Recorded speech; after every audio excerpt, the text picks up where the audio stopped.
আমি পূর্বেই মেনশন করেছিলাম যে গত বছরে প্রাথমিক স্তরের বৃত্তি পরীক্ষাটি সরকারি শিক্ষার্থীদের জন্য নেওয়ার কথা ছিল, কিন্তু প্রাইভেট বেসরকারি অর্থাৎ কিন্ডারগার্টেন তাদেরকে সেখানে অন্তর্ভুক্তি করা হয়নি বিধায় একটি মামলা হয়েছিল এবং মামলার আদেশক্রমে এবং আমরাও ভেবেছি যে তাদেরকে বাদ দিয়ে তারা একই দেশের ছাত্রছাত্রী, সাংবিধানিক অধিকার তাদের রয়েছে, অতএব এটা বাদ দেওয়া যায় না। সেই চিন্তা থেকে আমরা সিদ্ধান্ত নিয়েছি যে আমরা কিন্ডারগার্টেনকেও ইনক্লুড করব।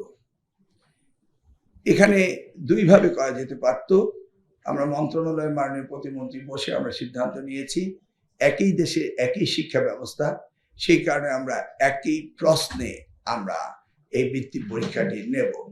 এ গ্রেড ক্লিংকারের কনফিডেন্স সিমেন্ট, বাংলাদেশের হৃদয় জুড়ে।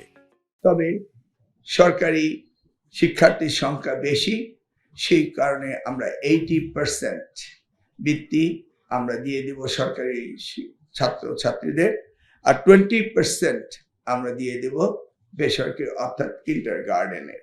আপনারা জানেন কিন্ডারগার্টেনের ছেলেমেয়েরা শহর ভিত্তিক এবং তাদের নার্সিং অভিভাবকের তত্ত্বাবধান বেশি করে, সেই ক্ষেত্রে তাদের যোগ্যতা কিছুটা ব্যতিক্রম হলেও আমরা চাই যে তাদের মধ্যে বিভেদটাকে আইডেন্টিফাই করা, সেই জন্য আমরা একই প্রশ্নে নিচ্ছি।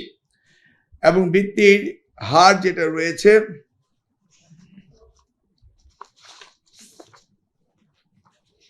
সেটা হলো কত, এককালীন ট্যালেন্ট পুল 225 টাকা এবং মাসিক 300 টাকা ট্যালেন্ট পুল।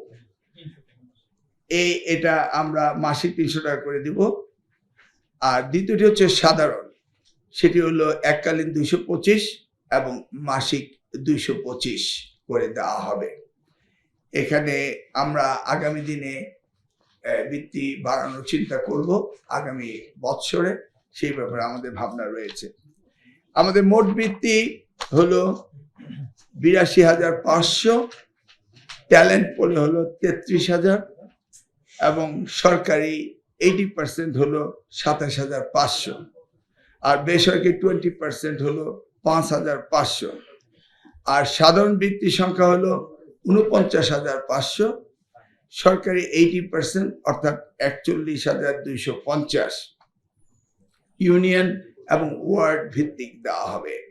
বেসরকারি 20% অর্থাৎ 8,250 উপজেলা ভিত্তিক দেওয়া হবে।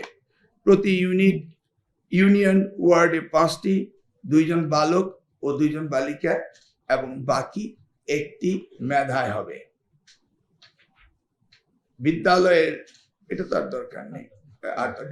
এটি হচ্ছে আমাদের আপাতত এপ্রিল মাসের ফার্স্ট উইক অর্থাৎ আমাদের আগামী কোরবানি ঈদের আগেই আমরা প্রশ্নপত্র তৈরি করে এবং তাদেরকে পড়ালেখার সুযোগ দিয়ে গত বছরের বৃত্তি পরীক্ষাটি আমরা এই বছরে নিয়ে নেব।